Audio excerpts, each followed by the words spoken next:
Commander Vextar's mandibles clicked in satisfaction as he reviewed the casualty reports from the Terran colony of New Geneva. The humans had put up their usual stubborn resistance, but the hegemony's superior firepower had prevailed. Most of the defenders were dead or captured, and the planet's resources would soon flow to the Imperium. "Sir," his aide chittered nervously, "there's one human survivor we need to discuss." Vexatar's 4 eyes swiveled toward the junior officer. "What about it?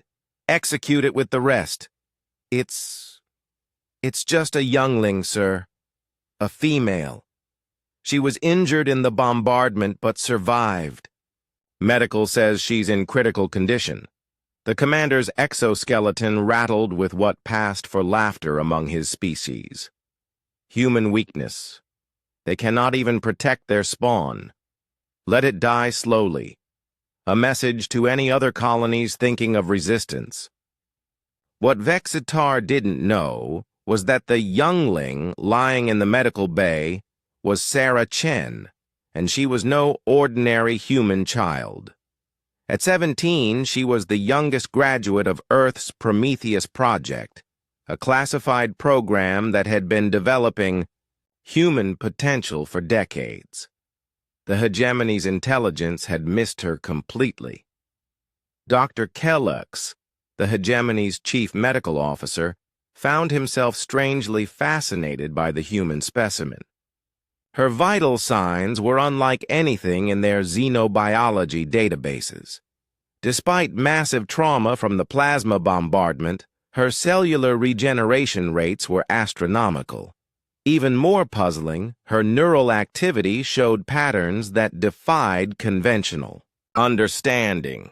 "Curious," he muttered, adjusting his scanning equipment. The girl's brain waves displayed complex harmonics that seemed almost artificial. No, not artificial. Enhanced.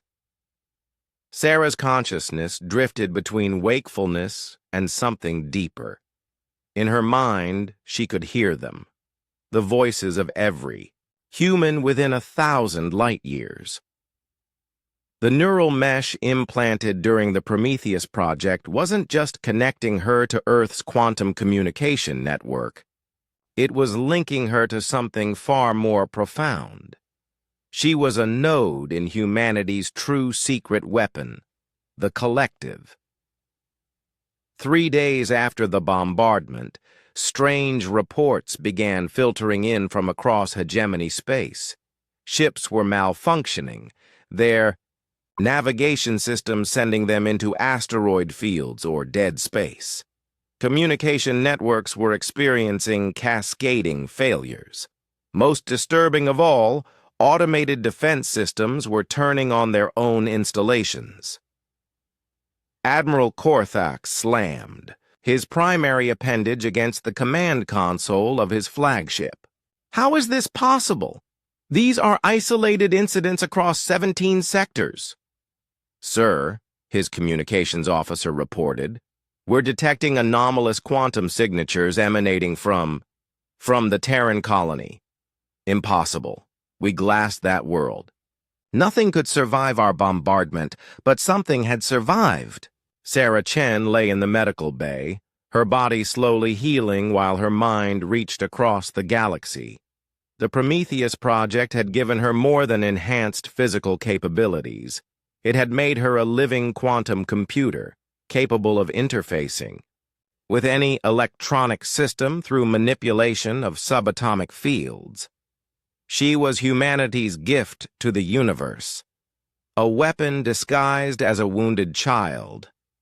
Dr. Kellux noticed it first. The girl's neural activity was synchronizing with the ship's computer systems. Impossible. Human brains weren't capable of quantum entanglement with technology, yet the patterns were undeniable. "Alert the commander," he ordered his assistants.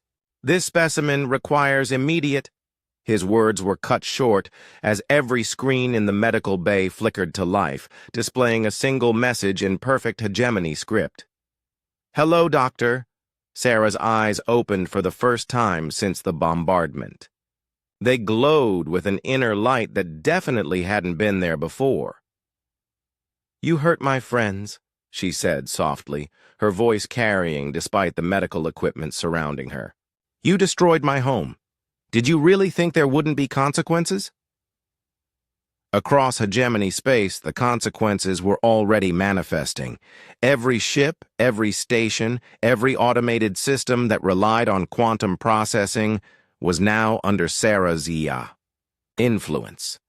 She was the ghost in their machines, the virus in their programs, the flaw in their perfect order. Commander Vextar burst into the medical bay, his weapon drawn. "What is this trickery? How is one injured youngling—" "I'm not just one," Sarah interrupted, sitting up despite her injuries. "I'm humanity's promise to the universe. We told everyone we were explorers, merchants, diplomats. We never mentioned what we really are."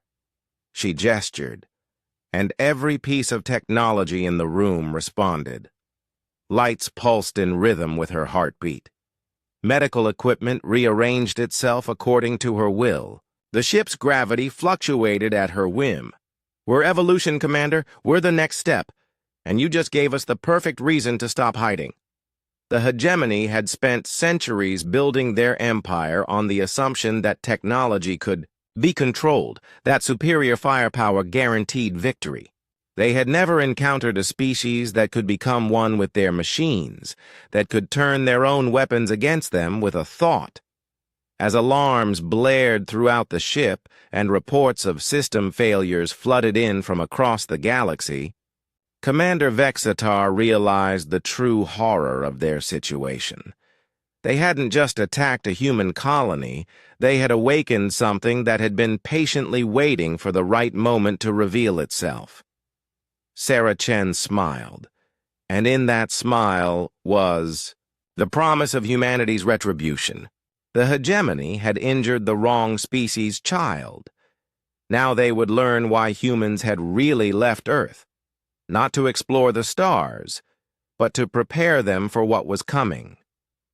The girl they had dismissed as a casualty of war was about to become their civilization's greatest nightmare, and across the galaxy, her fellow nodes in the collective were waking up, ready to show the universe what humanity was truly capable of when threatened. The hegemony's war was over before they realized it had truly begun.